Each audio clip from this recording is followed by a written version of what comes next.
अस्सलाम वालेकुम नाज़रीन, हमारे साथ मौजूद हैं अलीमा खान साहिबा की वकील हैं।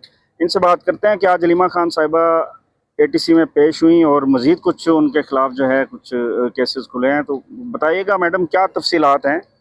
आ, बात यह है कि जब भी हम तहरीक की कोई बात करते हैं तो आपको पता है केसेस बन जाते हैं। तो अलीमा खानम पे हमने अप्लाई किया हुआ है कि हमें टोटली बताया जाए कि पिंडी के उसमें जुरिस्डिक्शन के अंदर कितनी एफआईआर्स हैं।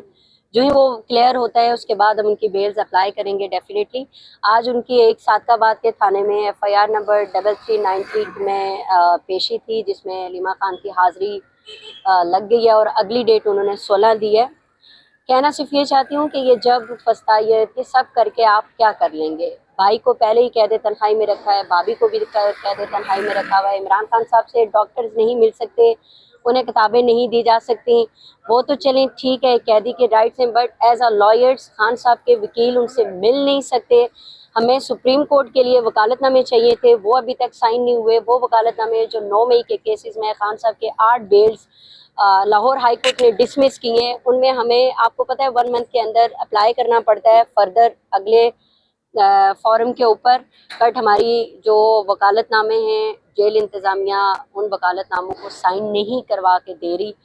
तो आपको पता है कि अडयाला जेल मैडम मरियम नवाज़ के अंडर आता है और वो अपनी भरपूर कोशिश कर रही हैं, पूरी कोशिश जो है बेगुनाह कैदी के ऊपर इस्तेमाल कर रही हैं कि कोई उनसे मिल ना सके, किसी से वो बात ना कर सके। 22-22 घंटे एक छोटे से सेल में उनको बंद करके रखा जाता है, उस सेल से वो बाहर नहीं निकल सकते, वो चहल पहल नहीं कर सकते, वो वर्जिश नहीं कर सकते, उनको किताबें नहीं देने दी जाती कि वो किताबें ना पढ़ सकें।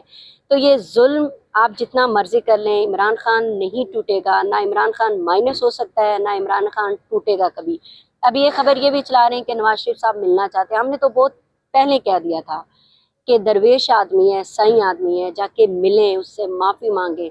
दिन की रोशनी में नहीं जा सकते हैं, रात के अंधेरे में चले जाएं। जाना तो इनको पड़ेगा, जाएंगे ये इमरान खान के पास ही, क्योंकि इनके इसके अलावा इस मुल्क को कोई चला नहीं सकता, इनके पास कोई ऑप्शन नहीं है। अच्छा, ये बताइएगा कि जैसा आपने बताया कि अभी अलीमा खान साहिबा की जैसे आपके पास इंफॉर्मेशन आती है मज़ीद एफआईआर्स की, तो आप उसके बेल के हवाले से अप्लाई जी करते हैं। बिल्कुल, बेल के तो हवाले ये से अप्लाई बताएं करें। कि क्या ये हिडन रखी गई हैं एफआईआर्स, अभी तक आपको ये मालूम नहीं हो सका कि टोटल कितनी एफआईआर्स देखिए, हैं? एफआईआर जो 26 नवंबर के बाद पिंडी की जुरिस्डिक्शन में हुई है वो तकरीबन 43 या 44 एफआईआर हैं। अब उनमें किस किस एफआईआर में अलीमा खानम को ये इन्होंने एज अ एक्यूज ये चार्ज कर रहे हैं हमें नहीं पता, क्योंकि जो 11-12 एफआईआर हैं उनके अंदर सिर्फ इतना जिक्र है कि अलीमा खान ने बनी पीटीआई इमरान खान का पैगाम दिया। अब ये